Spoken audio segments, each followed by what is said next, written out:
Welcome everyone to Charts Focus 1, where we teach you how to work hard and trade smart.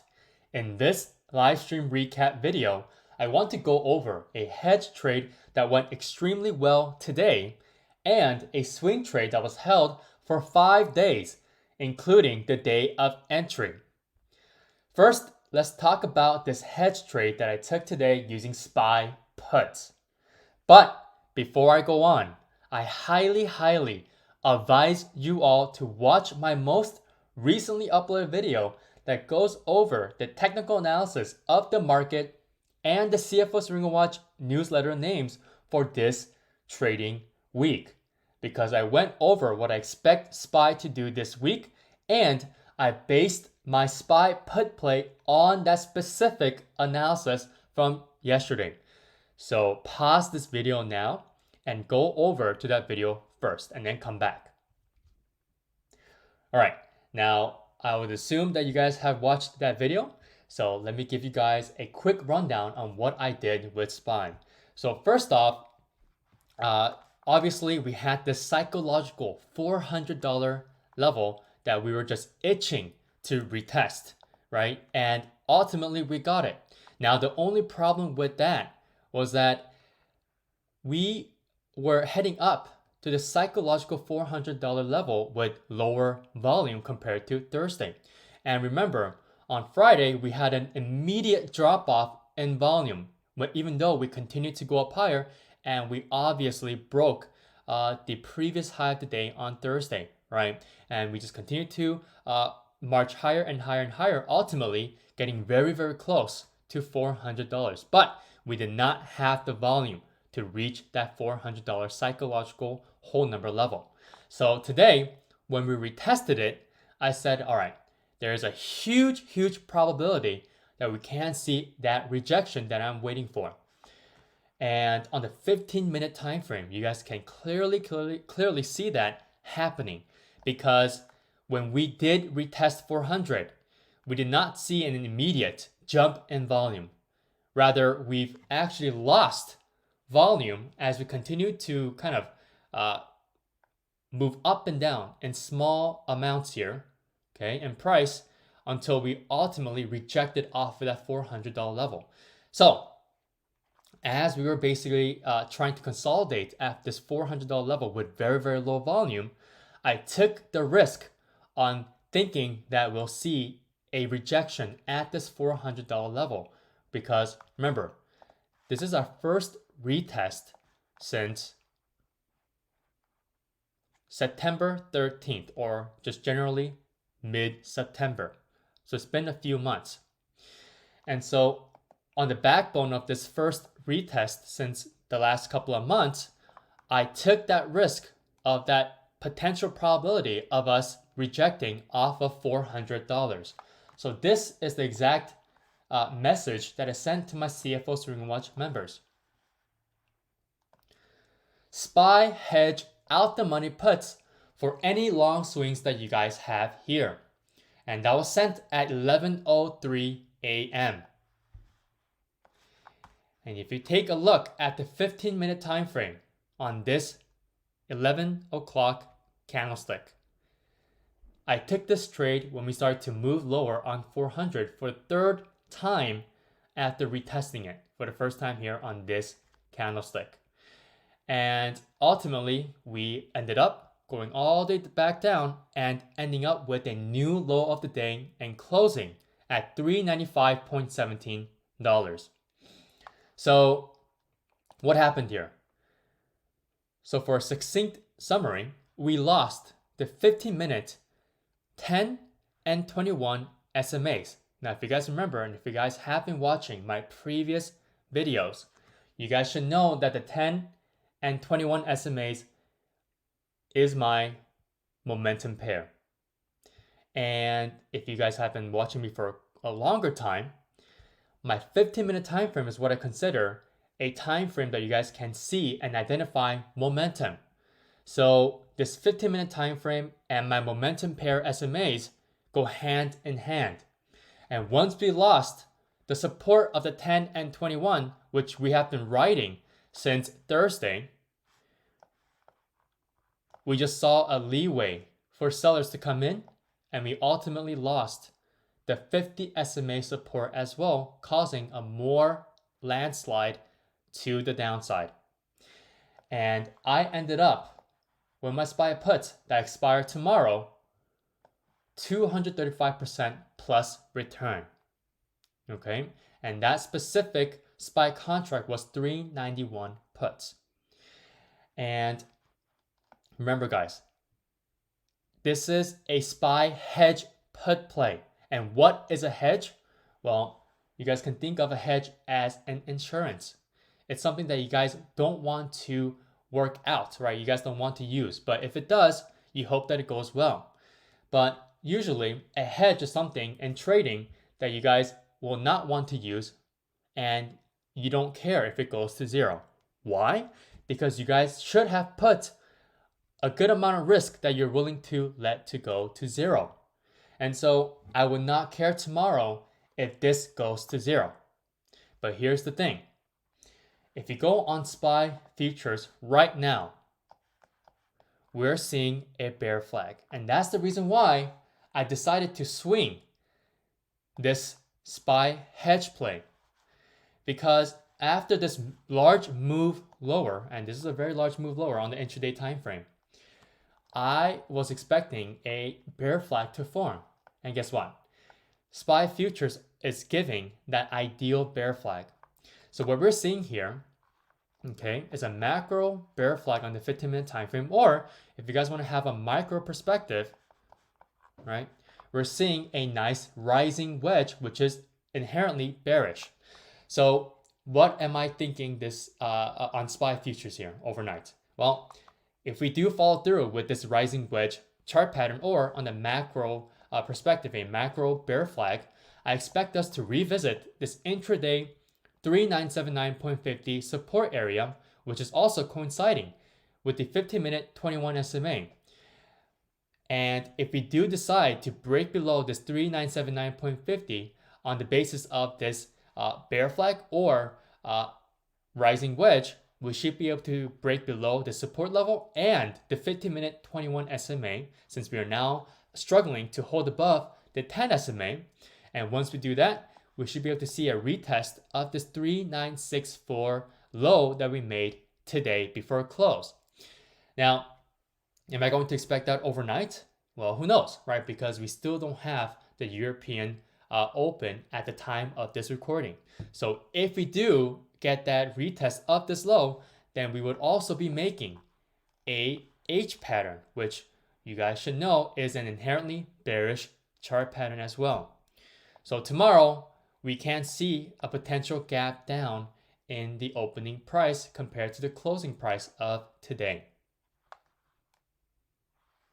All right, now let's go over the swing trade.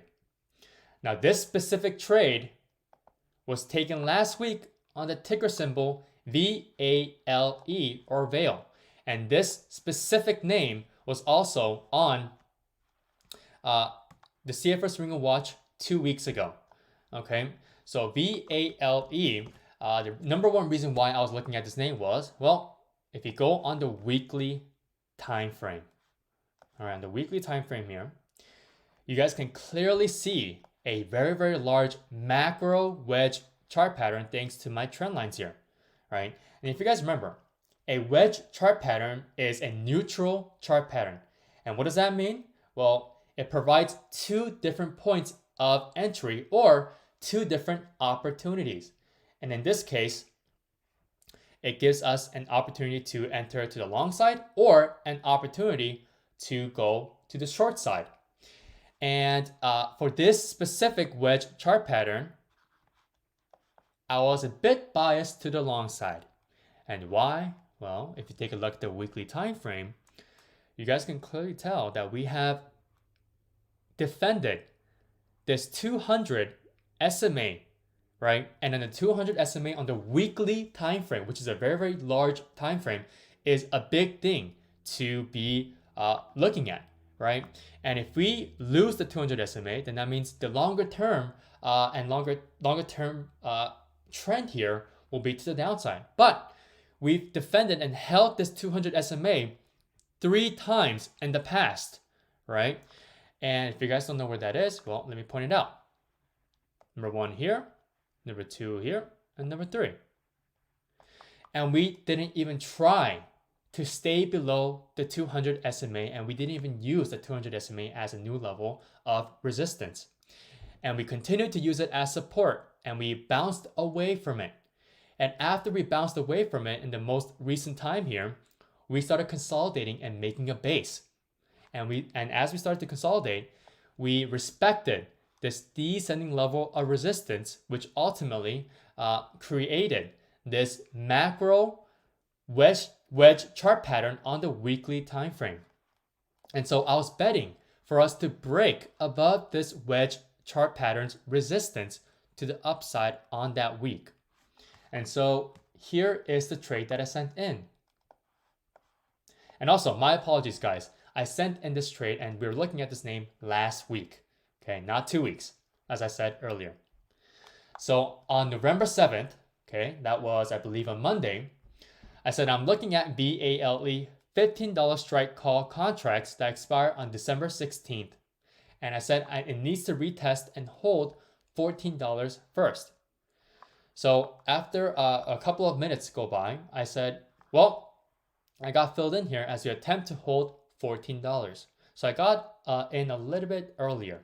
And I got in at 7:04 a.m. Okay. Now I remember I think it was around like 7:0. I think it was exactly 7 o'clock, I think, is when I got in. So on the 15-minute time frame, if we go back to November 7th, okay, you guys can clearly tell that there is some sort of range here in this specific area, right? So let's concentrate on this area right here. Okay, and then let's zoom in. So my entry point was $14, right? As I said, right here. Okay, and what is my stop loss then? Right? Well, my stop loss is usually $1 from the entry point, since it is a swing trade, right? I always want to have an ideal stop loss of $1. So if my stop loss is at $1 from an entry point, well, from my entry point, my entry point was $14. My stop loss will be a little bit below $13. And guess what? As I continue to hold after my entry, after a couple days go by, we start to break below $13. Now, I was slightly concerned because on the 15-minute time frame, we continued to lose the support that we had from all my SMAs, right? And we were continuing to use the 10 and 21 SMAs as a level of resistance. Now, I'm obviously concerned because on the 15-minute time frame, which is a momentum time frame, and on the 10 and 21 SMAs, those are my momentum pairs, I'll be very concerned that the momentum is ultimately giving in to the downside, right? And I have a long-term position. So for VALE here, I got a little bit concerned for sellers as they're coming back in. But on the daily time frame, okay? And here's a big reason why you always want to go out, right? On the bigger perspective when you're holding a trade, because it can calm you down, right? And so when we start to pull back and basically not hold the $14 level, we're basically just allowing the 10 and the 21 SMAs on the daily time frame to catch up. And that ultimately allowed the 10 SMA to cross above the 21 SMA, giving us a chance to see more bullish movement to the upside on the longer term perspective compared to the intraday time frame and what I was seeing and observing on the intraday time frame of 15 minutes. So obviously, if I did see it fall below $13, then I will have to get out, right? So obviously, I didn't, since we did not hit that stop loss, and ultimately we ended up bouncing at the 10 and 21 SMAs, at least in the vicinity of them, and we exploded higher on November 11th. And so on November 11th, I decided to get out for 102% plus gains. right? And I believe specifically I got out. If I go back on the 15-minute time frame, okay, on November 11th, right here, I got out around right here, okay? And so, no, actually, excuse me, guys. I believe I got out somewhere around here, right? It was very, very close to around 15.40. All right, so I think I waited for another pump higher after retesting the high of the day that I made here early in the morning, and then I got out. All right, so this allowed me to have a nice swing trade for 5 days, including the day of entry for 102%, and that's not bad at all. That's a triple-digit return, right? Obviously, that's nowhere compared to my SPY put hedge trade, since that got 235% in return in a couple of hours there, in a few hours. So that's obviously not comparable. But this was a swing trade, right? Now, in hindsight, I could have held a lot longer, right? Since we did see a break above the previous high of the day, which is on Friday, November 11th, and we continue to push up higher. However, I am not concerned because I'm expecting another retest, another point of entry at $15. And guess what? I gave these 2 entry points last week, right, on Monday for my CFO Swing Watch members. So this will be back on my radar if we start pulling back into the daily 200 SMA to retest it as a new SMA of support. Okay, and I'm lucky that this 200 SMA is flatlining here because it's staying relatively around the $15 area. And today it ended up exactly at $15, right? 15.00. So if we do come back to the $15 level here, I would want to get a nice bounce entry at $15, especially if you decide to hold the 200 SMA, which also coincides with that $15 whole number level. All right, that is it for this video. If you liked what you heard, please leave a thumbs up down below. And if you're new here, check out the description box below and all the links provided there, and make sure to subscribe. I'll see you all in another video. Thank you for watching.